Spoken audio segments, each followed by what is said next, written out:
Baik, selamat pagi semuanya. Salam sejahtera. Perkenalkan saya Malinda, akan memaparkan analisis mengenai kondisi kemiskinan dan pengangguran di era digital di Indonesia. Presentasi ini merupakan bagian dari mata kuliah perekonomian Indonesia. Di sini kita akan membahas dinamika ekonomi terkini, meninjau teori-teori kebijakan yang relevan, serta mendiskusikan solusi strategis berdasarkan data terbaru dari BPS periode 2025 dan 2000 sampai dengan 2026. Mari kita mulai. Memasuki latar belakang persoalan, saat ini digitalisasi tidak sekedar mengubah cara kita berkomunikasi, tetapi telah mengubah wajah ekonomi Indonesia secara fundamental. Transformasi digital ini menciptakan lanskap baru. Di satu sisi, ia membawa peluang ekonomi yang belum pernah ada sebelumnya. Namun di sisi lain, ia menghadirkan tantangan yang unik, terutama terkait ketimpangan dan perubahan struktur tenaga kerja. Pertanyaannya, bagaimana transformasi ini mempengaruhi lapisan masyarakat bawah? Itulah yang akan kita bedah lebih lanjut. Bisa kita lihat secara spesifik, terdapat dampak digitalisasi pada 4 area utama. Pertama, ekonomi digital berbasis UMKM. Lalu yang kedua, Pak, ada inovasi layanan. Lalu dilanjut dengan sistem pembayaran non-tunai. Dan yang terakhir, pengembangan ekonomi kreatif.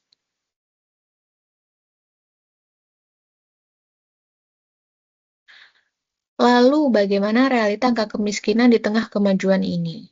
Merujuk pada data BPS per September 2025, kita melihat sebuah tren yang positif. Tingkat kemiskinan tercatat sebesar 8,25% atau sekitar 23,36 juta penduduk. Angka ini turun jika dibandingkan dengan periode Maret 2025. Namun, mari kita cermati catatan pentingnya. Meskipun turun, jutaan penduduk kita masih hidup tepat di atas garis kemiskinan. Mereka ini kelompok yang sangat rentan. Sedikit saja ada guncangan ekonomi terjadi, mereka beresiko tinggi untuk jatuh kembali ke jurang kemiskinan. Selanjutnya, mari kita lihat data ketenagakerjaan dari BPS per Februari 2026.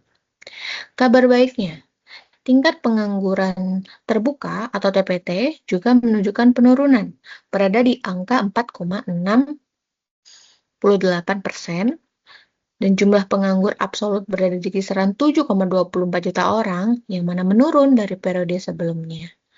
Angka makro ini memang terlihat menggembirakan dan menunjukkan sinyal perbaikan ya. Namun, di balik penurunan angka pengangguran tersebut, ada peringatan penting yang harus kita waspadai. Penurunan pengangguran terbuka itu tidak serta-merta berarti pasar kita sudah sepenuhnya sehat. Kenyataannya, banyak tenaga kerja yang justru terserap ke sektor informal atau pekerjaan yang minim perlindungan sosial dan kepastian pendapatan. Jadi, evaluasi kita tidak boleh hanya berhenti pada kuantitas pengangguran yang turun, tapi harus menyoroti kualitas pekerjaannya itu sendiri. Apakah pekerjaan yang tercipta itu layak, atau memiliki upah yang memadai, dan memberikan jaminan perlindungan bagi pekerjanya. Hmm.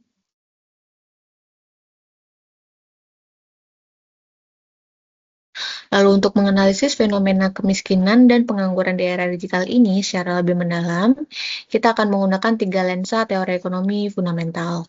Yang pertama, teori pertumbuhan ekonomi endogen. Teori ini menekankan bahwa inovasi teknologi dan pengetahuan adalah pendorong utama ekonomi. Dalam konteks digital, investasi pada infrastruktur digital sangat krusial. Namun, jika aksesnya tidak merata, inovasi ini justru akan memperlebar kesenjangan. Lalu yang kedua, ada teori modal manusia. Era digital menuntut keahlian baru. Teori ini menyoroti pentingnya pendidikan dan pelatihan. Tanpa peningkatan kualitas modal, manusia melalui literasi digital, pekerja kita akan tertinggal oleh otomasi. Lalu yang ketiga, teori segmentasi pasar tenaga kerja. Digitalisasi seringkali membelah pasar kerja secara tajam, menciptakan pekerjaan, berkeahlian, dan bergaji tinggi di satu sisi. Namun di sisi lain, itu memperbanyak pekerjaan atau informasi yang sangat rentan. Tiga teori inilah yang menjelaskan mengapa angka makro yang baik kadang menyembunyikan kerapuhan di tingkat mikro.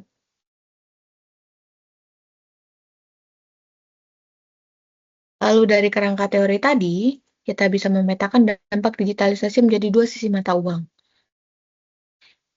yaitu peluangnya sangat jelas ya, munculnya jenis pekerjaan baru, perluasan pasar UMKM, berkembangnya ekonomi kreatif, serta efisiensi biaya transaksi. Namun untuk resikonya sendiri tidak kalah besar, yaitu pekerjaan rutin terancam tergantikan oleh AI. Kesenjangan skill digital makin memperlebar ketimpangan pendapatan. Lalu akses internet yang tidak merata membuat daerah terpencil itu makin tertinggal, dan yang paling kritis, meluasnya pekerja informal tanpa jaring pengaman sosial yang memadai.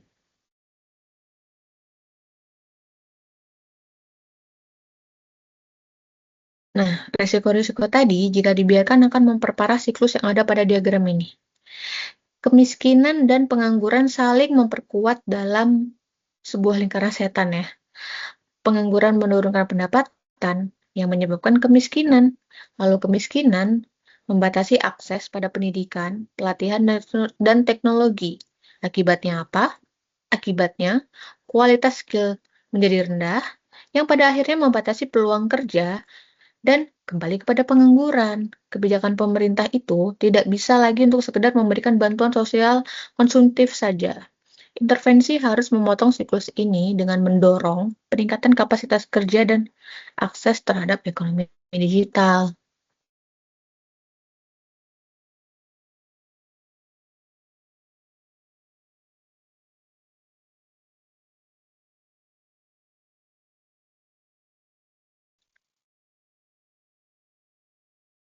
Oleh karena itu, respon kebijakan dari pemerintah sangat krusial ya.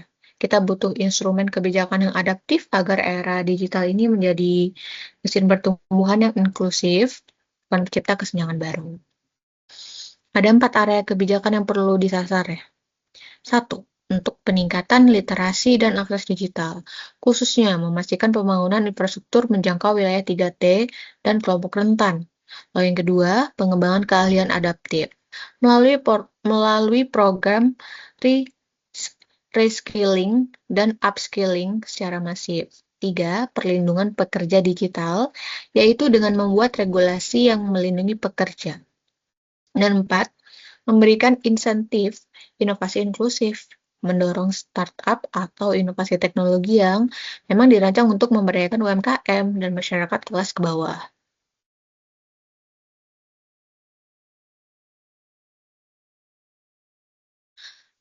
Dan dari analisis tersebut, kita bisa merumuskan 4 rekomendasi utama berbasis data. Yang pertama, pemerintah harus memastikan ketersediaan akses internet dan program literasi dasarnya itu merata, tidak hanya berpusatnya itu di kota besar saja. Lalu yang kedua, perlu adanya kolaborasi lintas sektor untuk melakukan adaptasi kurikulum dan reskilling massal agar angkatan kerja kita relevan dengan kebutuhan industri saat ini. Lalu yang ketiga, diperlukan regulasi ketenagakerjaan yang inovatif, yang tidak kaku, namun tetap menjamin keadilan upah dan jaminan kesehatan bagi platform digital. Dan yang terakhir, optimalisasi data secara real time. Untuk apa? Untuk membantu pembuatan kebijakan yang lebih presisi dan tepat sasaran.